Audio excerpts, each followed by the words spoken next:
Welcome to our Sunday worship service for Unitarian Universalist Church in Meriden and the Mattatuck Unitarian Universalist Society, where we have similar missions as Unitarian Universalist congregations to provide community, help people grow spiritually, and work for social justice.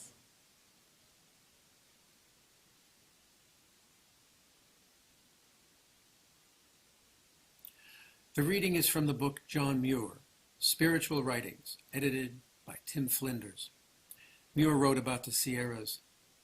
Here is calm, so deep, grasses cease waving. Wonderful how completely everything in wild nature fits into us, as if truly part and parent of us. The sun shines not on us, but in us. The rivers flow not past, but through us, thrilling, tingling, vibrating, every fiber and cell of the substance of our bodies, making them glide and sing. The trees wave and the flowers bloom in our bodies as well as our souls. And every bird song, wind song, and tremendous storm song of the rocks in the heart of the mountains is our solemn, our very own, and sings of love. I'm Christine Edelson, and I will be the worship host this morning with Michael Lang, Miriam Boyan, and Ann Quackenboss, who will be leading the service. Ed Edelson did some of the filming, and Jeff May is our dedicated producer. We're grateful you can join us for this online service. We will be here every Sunday morning at 10:30 for as long as we are unable to worship in person in our churches. If you're having trouble with this live stream, email streaming@UUMeriden.org now. Someone will try to troubleshoot issues on our end and even at your end if we can. There's a lot going on right now, so keep up with what's happening by visiting our websites, web pages, and Facebook pages frequently. Sign up for weekly email newsletters. Right after the service, there will be coffee hours for each congregation in Zoom. We'll give you the sign-in information at the end of the service. Hello, beloveds. I am not leading the service again this Sunday, but once again, I want to say hello to you, remind you that I'm always thinking about you and that I love you very much. I'm very grateful this week for those of you who have responded to my request to find out a little bit about how you're doing and what's going on with you. I appreciate the emails and the phone calls I've received and the opportunity to chat with a few more of you in the last week or so. As we celebrate our Earth again today, I am amazed at how much being out on a hiking trail, being among trees, is so settling and grounding for me at this time. I hope that the natural world can be a gift for you during these days as well. I just finished reading Richard Powers' novel, The Overstory, and I was amazed and wrapped in wonder at the trees. How the trees communicate with each other through the air, through their roots. How the forest is an entire living system all on its own.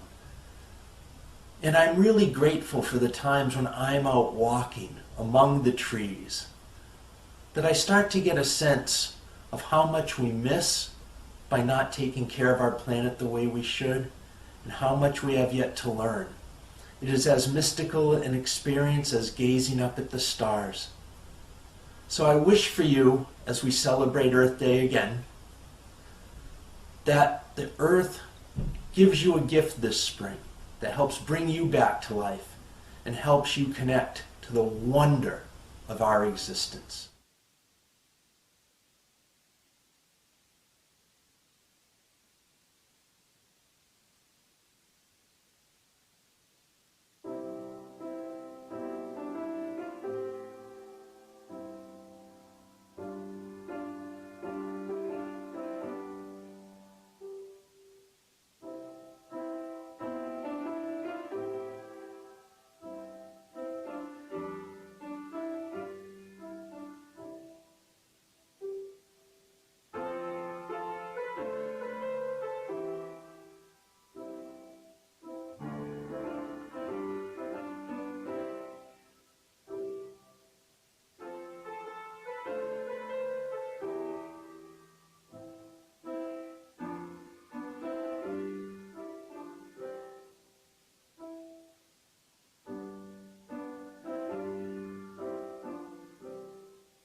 time, even in cyberspace, wherever you are, is made holy just by being together.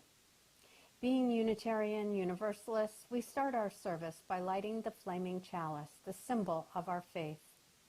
If you have a chalice at home, you may want to light it as well. These words come from the Talmud and are from the global chalice lighting for April. Please join me in saying the words for the chalice lighting. Do not be daunted by the enormity of the world's grief. Walk humbly now. Do justly now. Love mercy now. You are not obligated to complete the work, but neither are you free to abandon it.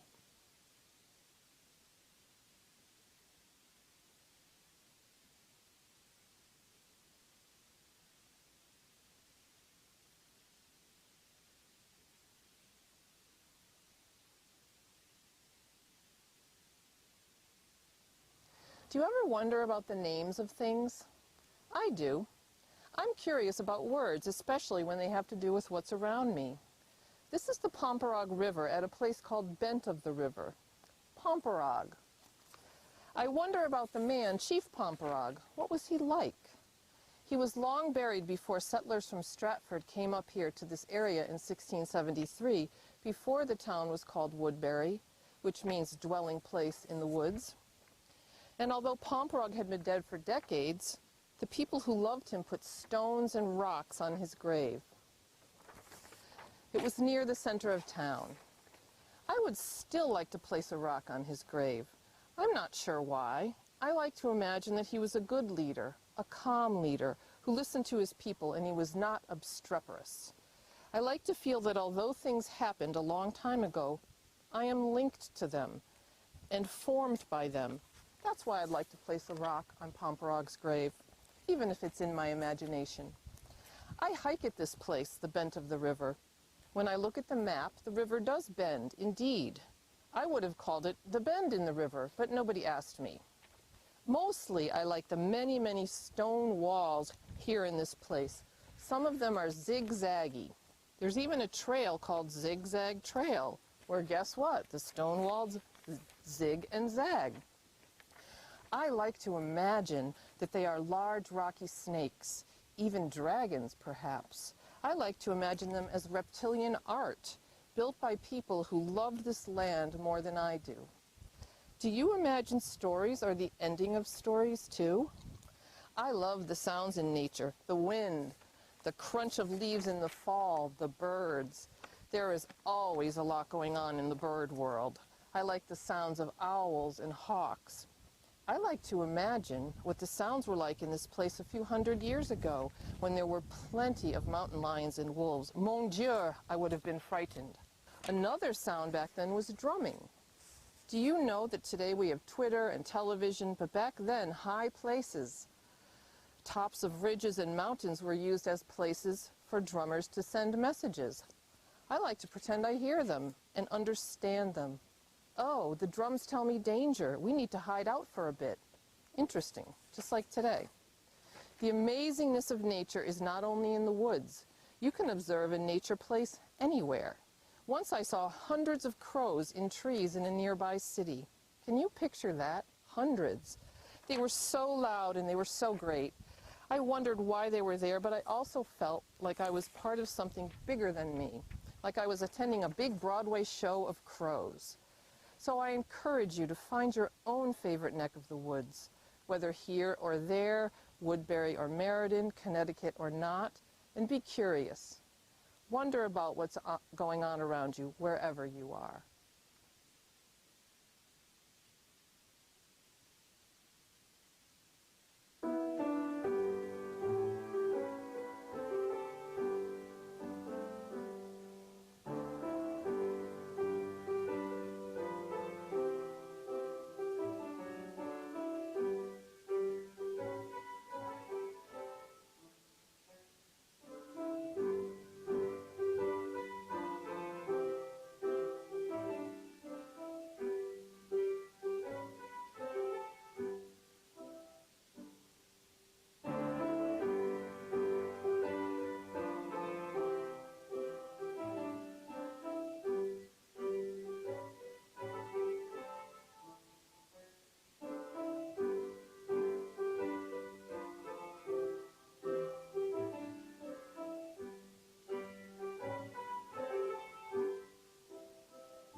teach me. Earth, teach me stillness as the grasses are stilled with light. Earth, teach me suffering as old stones suffer with memory. Earth, teach me caring as parents who secure their young. Earth, teach me courage as the tree which stands alone. Earth, teach me limitation as the ant which crawls on the ground. Earth, teach me freedom as the eagle which soars in the sky. Earth, teach me resignation as the leaves which die in the fall. Earth, teach me regeneration as the seed which rises in the spring. Earth, teach me to forget myself as melted snow forgets its life. Earth, teach me to remember kindness as dry fields weep with rain.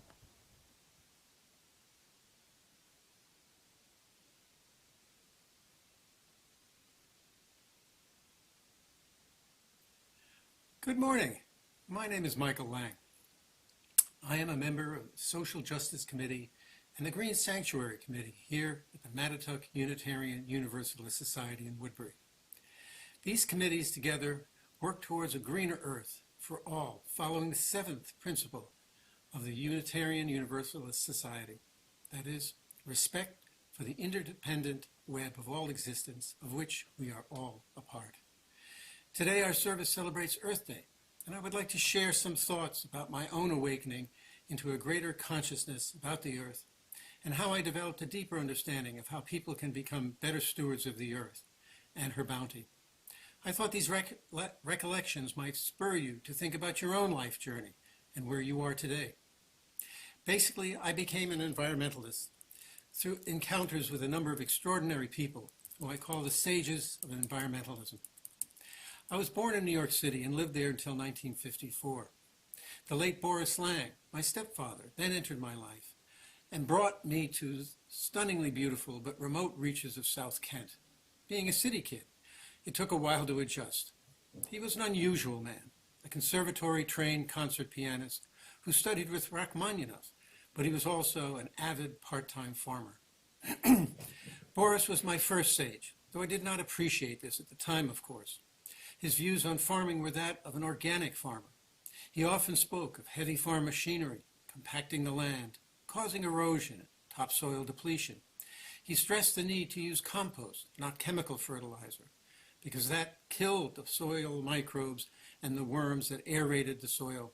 He extolled what he called mini-farming, that allowed part-time farmers to hold outside jobs and make a living. My second sage was also a local. In 1956, as a budding young sailor, I pushed to buy our own small sailboat, and one was for sale in Lake Warmont. As it turned out, the owner was the author, artist, and environmentalist Eric Sloan, who we came to know. I always loved his books, Our Vanishing Landscape, American Yesterday, and A Reverence for Wood. His books depicted a nostalgic look back to early life in New England, but he was also a staunch environmental advocate. In all of these books, his message was consistent. He bemoaned the impact of the American industrial lifestyle, the ravaged ravines caused by poor quality urban development and hard paved surfaces that caused floods and erosion. He also extolled small-scale farming and living lightly on the land, being in tune with nature. In his own words, he said, "A pattern of our early landscape was capacious and orderly. Its textures were those of people and their farms, and it had the mellowness and dignity of well-seasoned wood. Close at hand, there were lanes with vaulting canopies of trees. Among them were houses with personalities like human beings. At a distance, it was all like a patchwork quilt of farm plots sewn together with a rough black stitching of stone fences. But the advance of so-called improvements has done blatant and rude things to much of this inherited landscape. It began with billboards and roadside stands, soon to be followed by bungalows to match. We thought these things were forgivable indications of a growing countryside, and that so far from becoming the typical American scenery, they would soon rot and disappear. But this pattern of organized confusion quickly led to sewers, paved streets, supermarkets, and shopping centers, appeared, flanked by homes that looked more like supermarkets and shopping centers. The few remaining scenes with vaulted canopies of trees, houses with personalities like human beings soon looked uncomfortable and apologetic. Asked to name some physical symbol of America, the first thing coming to mind might be the skyscraper, said Sloan. But the tree, which once imaged the New World, still symbolizes it more than anything else. Our entire wealth came from the forest, even up until the beginning of the 20th century. The Iron Age was necessarily a wooden age, too, for our forests were stripped to make charcoal, then the only smelting fuel. Sloan also touched on climate change when he wrote, "It has been almost forgotten, for example, that the world in which we move about today is much drier. The early American farmer invariably wore boots because he continually walked on moist ground. Even the village worker lived in a wet world because all factories were mills built over water power. The consequence of 2 centuries of reclaiming wetlands, building cities on sites of former marshes and meadows, has been the creation of a far different workaday climate. The virgin, forested, mossy topsoil of a century ago were a natural sponge, absorbing rains that now roll across the surface of a dry, tired landscape into the abnormally swollen rivers. A century ago, towering first-growth trees broke raindrops into tiny particles, turning a large portion of rainfall back into the atmosphere by evaporation before it reached the ground. The tree's great roots braced the soil and made a framework for moss and peat that held as much as 10 to 15 times its weight in water. The farmer, who never ventured outdoors without his traditional boots, accepted moisture more contentedly than does the man of today. The swimming hole, the pond, the creek, the ditch, the bog meadow were necessary adjuncts to his farmland operations, but now they're regarded as nuisances of nature to be filled in and improved. These are the changes that have come to the average American landscape in a century. So these 2 sages influenced my formative years, for which I am truly grateful. By the 1960s, like so many other young people, I was sort of a semi-hippie, with long hair, who marched against the Vietnam War, and like so many, I was inspired by the going-up-the-country music of the Woodstock Festival and the poetic words of the likes of Pete Seeger, John Denver, and Joni Mitchell, who sang about how we paved paradise and put up a parking lot. These influences spurred my university studies towards the field of urban planning, and I was fortunate to do graduate work in England, researching British garden cities that were designed to control suburban sprawl, and they were quite successful in doing so, I might add. At that time, in the 1960s, we all embraced Stuart Brand's Whole Earth Catalog, and it was a whole lifestyle, along with guides to the simple life like Thoreau's Walden, Life in the Woods, or Malabar Farm by Broomfield, Living the Good Life, extolled by practitioners like Helen and Scott Nearing, who retreated to Vermont and their homestead. Wigginton's Foxfire books were also instrumental in this period. We followed David Brower, the so-called arch-druid, who split with the Sierra Club over the latter's embrace of nuclear energy when he established the Friends of the Earth in 1969. We also read Wendell Berry's The Unsettling of America, which excoriated agribusiness. We patronized small health food stores like New Morning Market, established here in Woodbury in 1971, which featured organic foods. And of course, we were intrigued and often lured by communes like Twin Oaks. In our hearts, we all wanted a simple life and rejected the conformist, consumerist capitalist model. It was in this era that we all heard about the sage of sages, the biologist Rachel Carson, and her seminal book, Silent Spring, which came out in 1962. It detailed the horrors of DDT and herbicides and her advocacy of biological methods of crop and insect control, which is just as salient today in our era of Roundup litigation and worldwide pandemic. Rachel warned, as crude a weapon as a caveman's club, the chemical barrage has been hurled against the fabric of life, a fabric on the one hand delicate and destructible, and on the other miraculously tough and resilient and capable of striking back in unexpected ways. Boy, do we know that today. These extraordinary capacities of life have been ignored by the practitioners of chemical control, who have brought to their task no high-minded orientation, no humility before the vast forces with which they tamper. Later, through like-minded friends and relatives, I was introduced to John Muir and his founding of the Sierra Club back in 1892. Muir is perhaps our most early and eloquent advocate for protecting our remaining wilderness, and he imparts a profound spirituality to his advocacy that evokes the transcendentalists, such as Emerson, who in 1836, in his book Nature, said, "In the woods, we return to reason and faith. There I feel that nothing can befall me in life, no disgrace, no calamity, leaving me my eyes, which nature cannot repair. Standing on the bare ground, my head bathed by the blithe air, and uplifted into infinite space, all mean egotism vanishes. I become a transparent eyeball. I am nothing. I see all. The currents of the universal being circulate through me. I am part or particle of God." In a similar vein, Muir wrote, "Wilderness is a necessity. There must be places for human beings to satisfy their souls. From the dust of the earth, from the common elementary fund, the Creator has made Homo sapiens. From the same material he has made every other creature, however noxious and insignificant to us. They are earth-born companions and our fellow mortals. Oh, these vast, calm, measureless mountain days, days in whose light everything seems equally divine, opening 1,000 windows to show us God. Rocks and waters are words of God, and so are men. We all flow from one fountain soul. All are expressions of one love.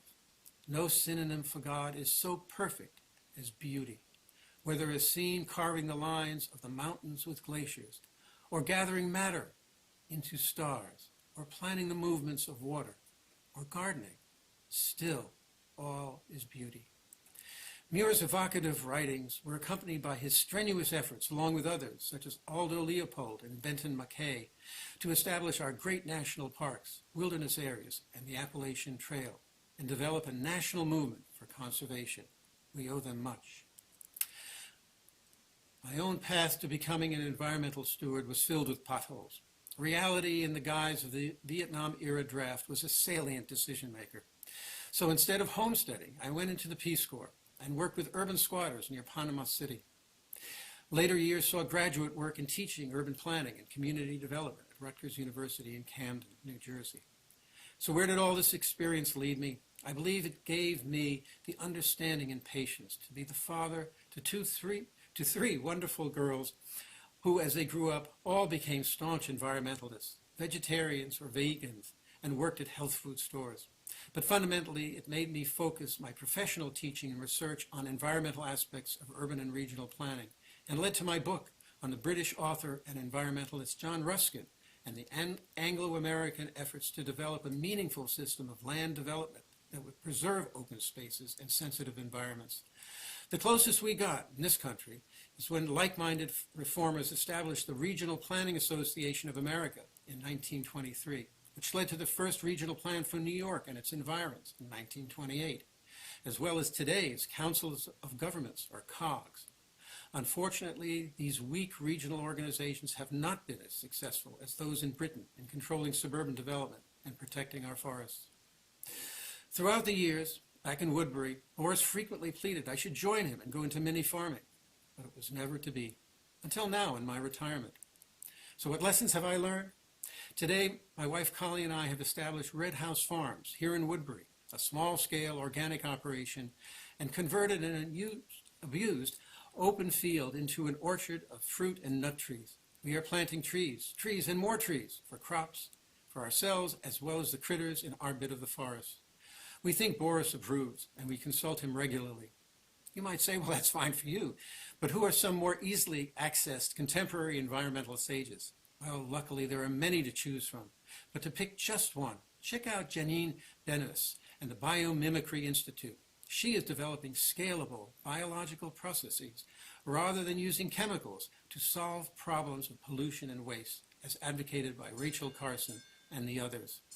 Another source of young sages is the edited book entitled Justice on Earth, People of Faith Working on the Intersections of Race, Class, and the Environment.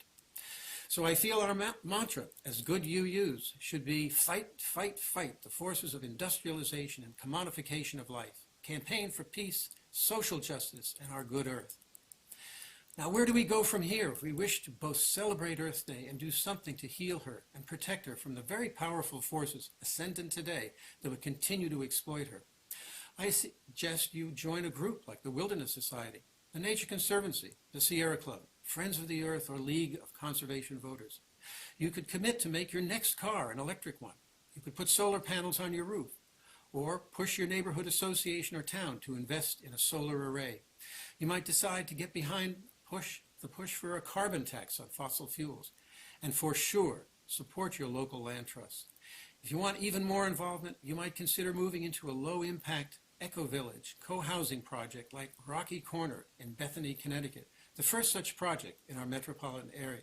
It is based on an organic farm and designed using solar-powered, low-impact development principles.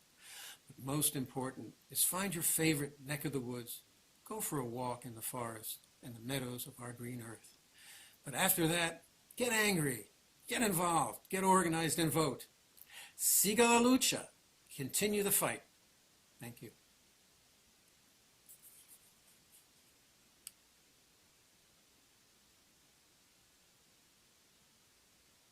I invite you into a time of quiet reflection.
We take this moment to reflect on our joys and sorrows and acknowledge the mutual love and caring of our congregations.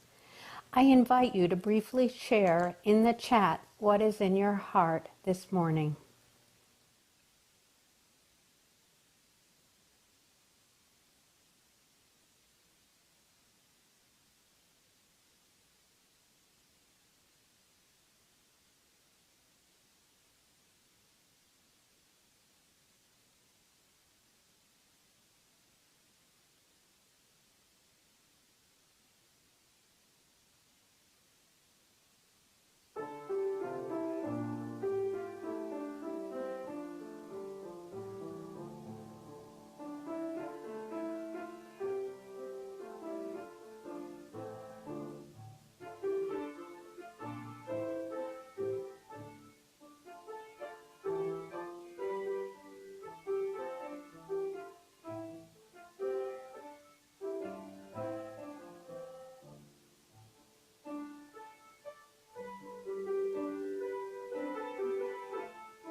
May we remember the joys and sorrows shared this morning, those that were named, and those we hold in silence in our hearts.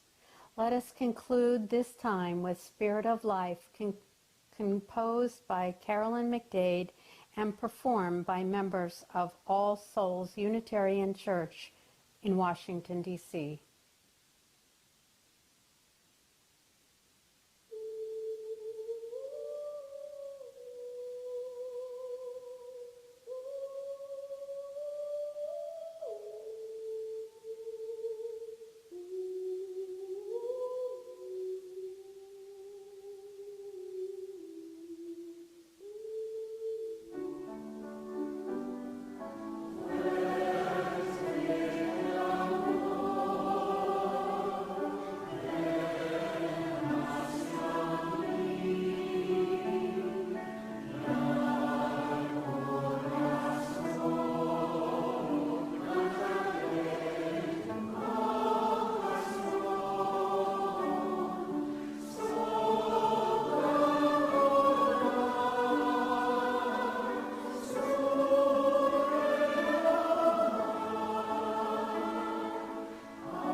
Even though we are not gathered in our church buildings, we still need your weekly contributions. We are generous people, and we need you to live into that generosity now. On the first and fourth Sundays of the month at Mattatuck Unitarian Universalist Society, we share the plate with the greater community. Now more than ever, the needs of the programs we support have increased, and our funds are running very low. Please help us. We've made it easy to give online, but if you'd like to mail checks to our church, we will happily and gratefully receive them. If you are not a member of our congregations, please give if you can to support the cost of producing this online service.